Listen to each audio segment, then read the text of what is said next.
ഈ വരുന്ന തെരഞ്ഞെടുപ്പിൽ സമുദായത്തിന്റെ പിന്തുണ ഏത് പാർട്ടിക്കായിരിക്കും, അല്ലെങ്കിൽ എങ്ങനെയായിരിക്കും സമുദായം ഈ തെരഞ്ഞെടുപ്പിനെ നോക്കിക്കാണാൻ പോകുന്നത്? ഏത് സമുദായമാണ് അങ്ങയുടെ സമുദായം? സമുദായത്തിൽ എല്ലാ പാർട്ടിക്കാരും ഉണ്ട്. അവരുടെ വിശ്വാസം അനുസരിച്ച് അവർ വോട്ട് ചെയ്യും. അതുകൊണ്ട് ഇന്ന സമുദായത്തിൽ ഞാൻ ഇന്നടത്തെ വോട്ട് ചെയ്യാവും, ഇന്നവർക്കേ വോട്ട് ചെയ്യാവും എന്നൊരു തീരുമാനം ഏതായാലും SNDP ഉണ്ടാവുമെന്ന് തോന്നുന്നില്ല. അതിനെപ്പറ്റി ആലോചിക്കണമെങ്കിൽ തന്നെ, ഒരു തീരുമാനം എടുക്കണമെങ്കിൽ തന്നെ SNDP യോഗത്തിൻ്റെ ബോർഡ് കൂടണം. ബോർഡ് കൗൺസിൽ കൂടി മാത്രമേ ഔദ്യോഗിക നിലയിലൊരു തീരുമാനം എടുത്ത് പറയുവാൻ സാധിക്കുള്ളൂ. അത് ഇലക്ഷൻ ഡിക്ലെയർ ചെയ്യട്ടെ, സ്ഥാനാർത്ഥികളെ വരട്ടെ.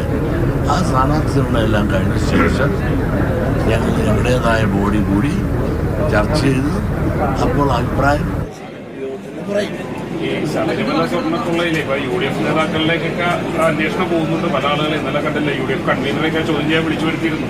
അങ്ങെന്താണ് ഇതിനൊക്കെ നോക്കിക്കാണുന്നത്? ഇതെല്ലാം ഈ ഇലക്ഷൻ വരെ അത് കഴിഞ്ഞ് സ്വർണ്ണൂർ കാണുകയില്ല, വാളിൽ കാണുകയില്ല, അയ്യപ്പനും കാണുകയില്ല, ചർച്ചയിൽ നടന്നില്ല. നമ്മുടെ ഇലക്ഷൻ്റെ ഒരു സ്റ്റണ്ടോ അല്ലെങ്കിൽ ഒരു ലൈവായി നിർത്തുക, ഇലക്ഷൻ വരെ നിർത്തുമെന്ന് ഞാൻ വിചാരിക്കുന്നത്. ഈ UDF നേതാക്കൾക്കൊക്കെ ഇതിലൊരു പങ്കുണ്ടെന്ന് നിങ്ങൾക്ക് തോന്നുന്നുണ്ട്? ഇപ്പോൾ UDF കൺവീനറൊക്കെ ഇത് വിളിച്ചു വരുത്തി ചോദ്യം ചെയ്തിരുന്നു SIT. അല്ല, അവരെന്ത് ചെയ്യുന്ന പറയുന്നത്? UDF ആയാലും LDF ആയാലും ഇതെല്ലാം പാർട്ടികളെ ഉൾപ്പെടുത്തുന്നത് ശരിയല്ല. പല വ്യക്തികളും പോയി അയ്യപ്പ ഭക്തന്മാരായി പോയിട്ട് മന്ത്രിമാരുമായിട്ടൊക്കെ ബന്ധപ്പെട്ട് കാണുമായിരിക്കാം. അതെല്ലാം ഒരു പാർട്ടിയുടേതാണെന്ന് എങ്ങനെ നമുക്ക് പറയാൻ സാധിക്കും? വ്യക്തിപരമായി LDF പെട്ടവരിപ്പിക്കാണ്, UDF പെട്ടവരിപ്പിക്കാണ്.